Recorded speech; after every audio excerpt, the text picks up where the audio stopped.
We are coming off the first PLE after WrestleMania, Backlash 2026. Man, now I can't do that anymore. Just like how we would in school, I am going to be grading the Backlash 2026 card. If you're new here, my name is Daniel, and on this channel, I post reviews, reactions, anything under the sun that covers professional wrestling. Alright, we start off the show with Bron Breakker and Seth Rollins. They're broadcasting this on ESPN2. The first hour of this show was on ESPN2, so my thought was they want to have like a strong showing so that they can get the people to watch the rest of the show on their streaming platform. So this was a great match, bro. A very, very physical match. Don't quote me on the times because I was always going off my match timers when I do these reviews. We had basically a 21-minute back and forth physical match between Seth Rollins and Bron Breakker. Again, they're telling the story of what should have been their WrestleMania match. However, due to injuries, that did not happen, obviously. It's Seth Rollins all by himself. Bron Breakker kicked him out of the Division and the rest of the team turned on him. We had Paul Heyman at ringside. No one else from the Division came until towards the end stage of the match when Logan Paul and Austin Theory came out, and it turned into a numbers game situation for Seth Rollins. And in WWE, 99% of the time, the numbers game always wins, unless you're 7 feet tall, 350 pounds. Well, I'm brain rotted out, bro. I'm just waking up and this is where my brain is at, man. Bron Breakker hits a super spear after Seth Rollins got distracted from, chasing off the Vision. And that's it. That's how the match ended. I did love the absolute physicality when you have a big, strong, like brute force monster of Bron Breakker. And it's not just brute force, bro. That guy has some finesse in the ring too. And when you combine him with a technical master of Seth Rollins, like, you're gonna put up like a great match. This felt like a WrestleMania caliber match. So what do I grade this? I'm doing this new platform for these grades here. So you guys are gonna see this little box here at the bottom of the screen. And it's gonna be our grade average, our GPA, if you will, of the card as it goes on. All right, so I am giving this match an A-. This match right here was everything that I wanted it to be for a WrestleMania match, and we got it on a B tier PLE Backlash. We are off to a great start. The next match was the second match between Trick Williams and Sami Zayn for the US title. Trick Williams defeated Sami Zayn at WrestleMania 42 for the US title. So he is our champ walking in here. We know all about the build, how Sami Zayn is now a heel. They have not really stated specifically in WWE television that he is a heel, but he is all but a heel right now. He's not getting cheered like how he used to. He's wrestling like a heel. He started wrestling like a heel over the last few weeks of SmackDown leading up to WrestleMania, and that's the one thing I was looking for in this match. Is he going to continue that? And he has. Guys, without WWE saying it, they have already turned Sami Zayn heel here, okay? So you guys gotta pay attention to that. Williams had Lil Yachty at his side. And again, going back to the whole celebrity involvement fiasco that's been happening ever since WrestleMania, Lil Yachty is still continuing to be a celeb involvement that I have never been mad about. He was involved in this match in the outside portion, but that was actually, even technically speaking, he is the reason why Sami Zayn lost without Yachty even being like involved in the finish. So yeah, he did try getting involved, stopping the ref, blah blah blah, but after Sami took him out, after Yachty got back up to his feet, he's minding his own business on the barricade, and Sami Zayn decides to haluva kick him out for no good reason when he wasn't doing anything. Sami Zayn goes back in the ring, and then that led to the finish. He got trick shotted. That's it.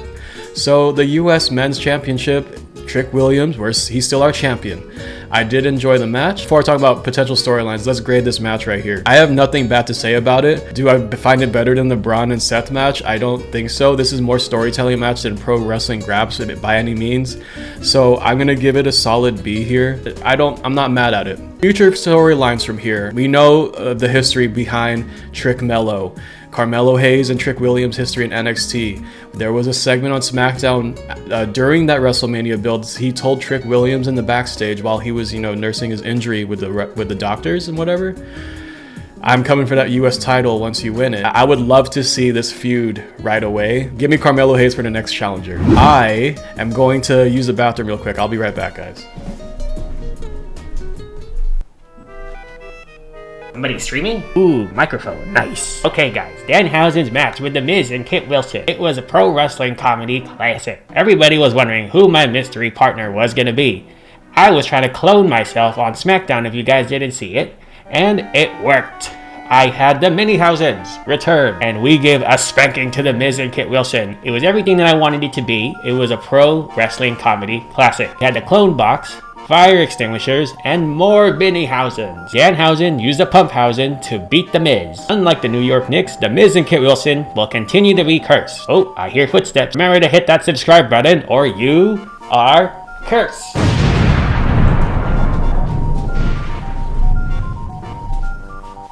All right.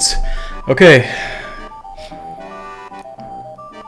Why do I smell like old dollar bills? Anyway, pro wrestling comedy classic. It is absurd. It is ridiculous. However, it is my style of comedy. My sense of humor, I enjoyed it at the end of the day. In my opinion, like in matches like this, tailor your expectations into something that is suitable for a MizKit Wilson and Danhausen and a Minihausen match. Minihausen was El Torito, who apparently has had history with WWE. I didn't notice until I read a few tweets. Pro wrestling doesn't have to always be serious.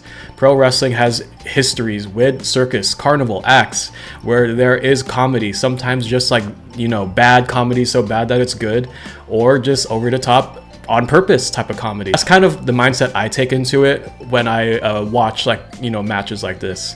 With that being said though, we're gonna be giving that a B. So right now we're at an 85% average B+ for the show up till this point.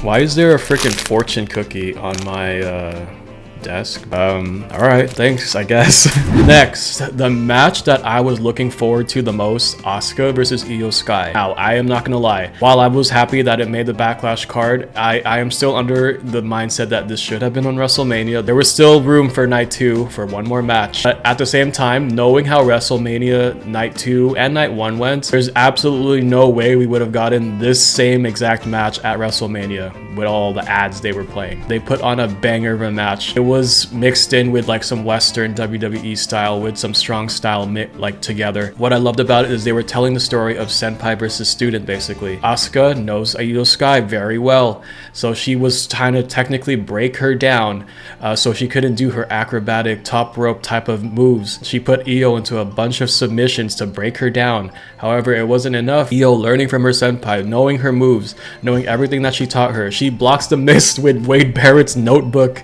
and she had Asuka scouted very well. Because Asuka is her senpai, I always had that, Asuka is this much of a step ahead above Iyo. That's the vibe I was getting until the finish. I just wish Kairi Sane was part of this match. The best match of the night in my opinion, which is why this match gets match of the night. So before I give the grade, at the end of the match too, these two finally made up. They hugged each other. Asuka gave Iyo like multiple kisses, and it was a great ending to a great feud. I am going to be docking points a little bit just because not of the match itself, because of the entire way that we got here. I am going to be docking points, but it won't be so much of a graded loss. We're going A here, not an A+, because if they really did want to release Kairi Sane, they could have waited until this match was over, bro. Like, this would have hit so much harder. Anyway, before we move on to the next match, I do want to talk about this. We had Asuka very emotional at the end of this match. This segment is all going to be about speculation. I just want to make that clear. I'm not a reporter. I'm just sharing my thoughts on what I saw as a spectator, like you guys. We saw Asuka being very emotional. Now, there's a lot of reasons why I think this could be a thing. I mean, Kairi should have been there. She wasn't. There is one direction my mind is heading with this too. We saw if you don't follow Asuka on Instagram, she posted this picture with the Frank Sinatra My Way song playing in this picture. That song, when someone uses it, usually is to signify the end of a chapter, the end of a road. What road are we talking about here? Is it the end of the road with Iyo Sky for that feud? Is it the end of the road for her WWE career? Because she was so emotional, she was waving to the fans. I mean, everyone waves to the fans, bros, but the amount of emotion that came out of Asuka in that match, it was considerable. Did we just see the last match of Asuka's career? I don't know. But it's something that we can't dismiss until we hear it from Asuka herself. We really do not know until Asuka herself will say that she has departed the WWE. No matter what, we all love Asuka. That is my match of the night. Let's move on. Okay, this is not a match, but it was a segment that was quite heavily advertised. John Cena's history-making news. Just like a lot of fans speculated, and myself, we thought this was just going to be a full detailed Club WWE advertisement. I'm glad it wasn't, because we got something completely new, something that we have not seen before. He announced the John Cena Classic event. This is for a date that's yet to be determined, and it basically follows the same script of the Saturday night's main event John Cena retirement match event in Washington, D.C. We saw new stars versus established stars. So we had like Sol Ruka Bailey, Obafemi Cody Rhodes. We're going to be getting new stars versus established stars, veterans, etc. The one thing that stood out to me was this. There is a championship that's going to be awarded to the winner. Now, the thing that caught me off guard was the winner who is awarded this championship does not even have to win their match. It can be through true grit, true hustle. It can be through all of that, because the way that this is decided is through the fans. The fans are going to all vote for who they felt was the best, who had the best performance, which in my opinion will allow the newer stars to really go out and show what they're made out of. Even if they lose, they can still win. So on stream, I was like brainstorming, like, what can this possibly look like? The pool of NXT stars right now, as you guys know, a lot of them got called up to the main roster. Are the new call-ups going to be roped into this new school, or are we going strictly NXT versus current WWE superstars? Until this event happens, and we don't know when, I don't know if it's soon or if it's next year or if it's the end of the year, they kind of need to establish their names. Oh, who is this? Ultimate Skibbity Sigma became a main eventer. I forgot to change my OBS scene, I guess. Thank you for becoming a main eventer and joining the main event team. This is your sign to subscribe if you're not subscribed yet. I'm curious about the fan aspect. The fan aspect and art.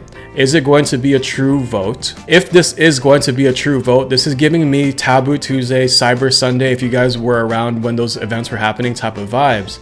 Now, what happens when the fans decide to troll this vote and vote for someone who did completely terrible in the event? Is WWE not even going to consider that and award the championship to someone else? I'm curious. I'll say this. It intrigues me. A lot of people are a little mixed on this whole thing. We are going to grade this because they decided to make a whole segment out of it when it could have been a match, when this could have been something announced on Monday Night Raw, in my opinion. But we're going to take it for what it is.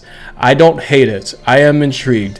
However, it wasn't like the most oh my god moment type of thing, right? How this is going to work is we're going to weight it half on the half scale of what a match would have been. With the amount of potential this type of thing can hold, I'm going to give this one a B-, and then this is going to change the scale to that. Jacob Fatu versus Roman Reigns for the World Heavyweight title. Now on SmackDown, they were saying that Jacob Fatu's family is going to be front row ringside. That was never acknowledged in the feed, so that's one thing that we can dock points off of, because if you're going to say that and never acknowledge it on the show, like, why even bother saying it in the first place? Because that sounds like a very big story detail in my opinion, but I guess we're not going there right now. It was all about storytelling, right?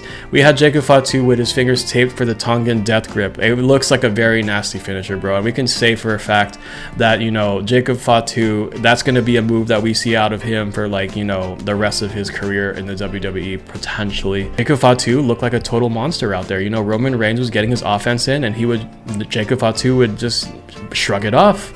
There was many one counts. Many times he was getting hit with clotheslines and he was not going down. But that's kind of what the story was told. Like, we forgot, yeah, Jacob Fatu, all gas, no brakes with it. You know, all that stuff. Because up till this point, we have had all the younger stars win, okay? So in the back of my mind, I was like, there's a possibility maybe that Jacob Fatu stands tall. And that is exactly what happened. He did not win the title, though.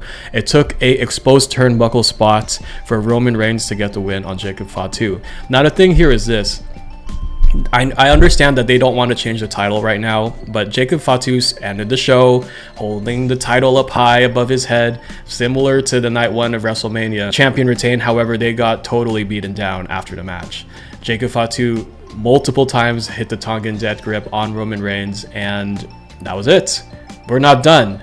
And we also have the official heel turn of Jacob Fatu again, because he has been definitely playing the babyface role for the last few months, but now we're back to like the savage enforcer Jacob Fatu, but now like, you know, repackaged with a new finisher. He looks very strong, bro. He's built to be like on that Bron Breakker Oba family level of powerhouse on Monday Night Raw, which is crazy that they have 3 of those archetype superstars on Raw. But it's insane. I love it. Let's grade the match before we give our final thoughts here. I thought that it was a great storytelling. However, I am going to dock points a little bit just because it wasn't a technical masterpiece. It was a great story though. That definitely carried this entire match. The whole Jacob Fatu acknowledging the tribal chief never happened. That's never Jacob Fatu's character. His family was never at ringside as advertised. Well, not advertised, as mentioned in the storyline build-up. So we're going to dock points a little bit. Jacob Fatu looks like a total star here in the making. So I'm giving this a B+.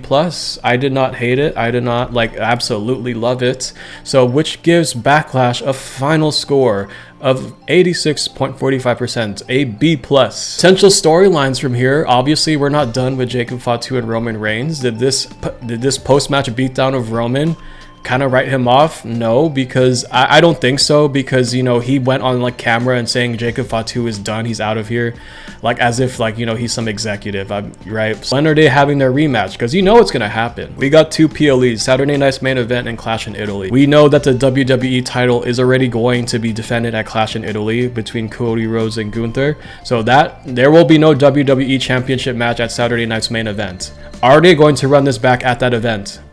It's very possible, I think. So, yeah, because, you know, the story's already there. They don't need a whole month plus to, like, you know, tell more of this story. We already know what the basis of the story is. In my opinion, I think that is a very realistic expectation for this rematch. It can happen in Clash as well to have 2 world title matches.